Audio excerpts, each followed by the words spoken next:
Hi అండి. ఈరోజు నేను బొబ్బర్ల గుగ్గిళ్ళు చేసుకున్నాను. దానికోసం తాలింపు చేసుకుంటున్నాను.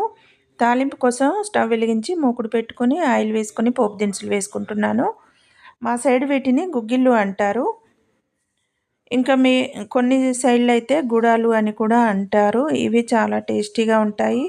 హెల్త్‌కి కూడా మంచిది. బరువు తగ్గడానికి ఇంకా షుగర్ ఉన్నవాళ్ళు ఇవి ఎక్కువ తింటే మంచిదని నేను వారానికి ఒకసారి ఈ విధంగా గుగ్గిళ్ళు వండుకొని తింటూ ఉంటాను. పోపు దినుసులు, ఉల్లిపాయలు, ఎండుమిర్చి, పచ్చిమిర్చి వేసి వేయించుకుంటున్నాను. కొన్ని మిర్చి గింజలు కూడా వేసుకున్నాను. కొద్దిగా శనగపప్పు కూడా వేసుకోవచ్చు. తాలింపులో చాలా బాగుంటాయి. నేను వారంలో ఒకసారైనా తింటూ ఉంటాను. ఇలా చేసుకుని షుగర్ ఎక్కువ ఉన్నప్పుడైతే కంపల్సరీగా 3 రోజులకు ఒకసారి తింటూ ఉంటాను. ఇవి తినడం వల్ల షుగర్ కంట్రోల్లో ఉంటుంది. ఎక్కువ రైస్ కాకుండా ఈ విధంగా తినాలి. ఇందులో అల్లం వెల్లుల్లి ముద్ద, ఇంకా పసుపు, ఇంగువ కూడా వేసుకున్నాను. చివరిలో తగినంత ఉప్పు వేసుకున్నాను. గుగ్గిళ్ళు ఉడకబెట్టేటప్పుడే కొంచెం వేసుకున్నాను ఉప్పు.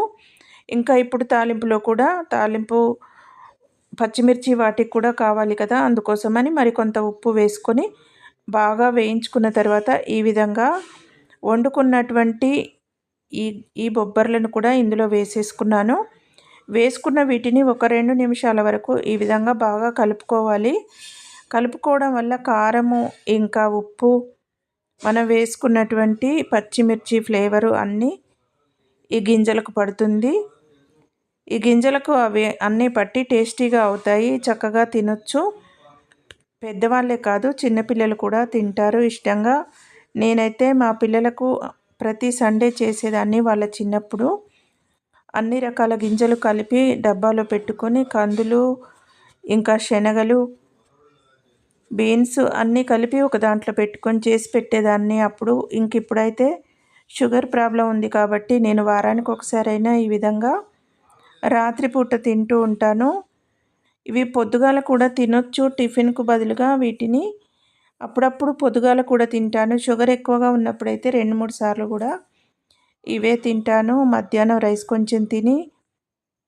వీడియో నచ్చితే లైక్ చేయండి, షేర్ చేయండి, సబ్స్క్రైబ్ చేయండి.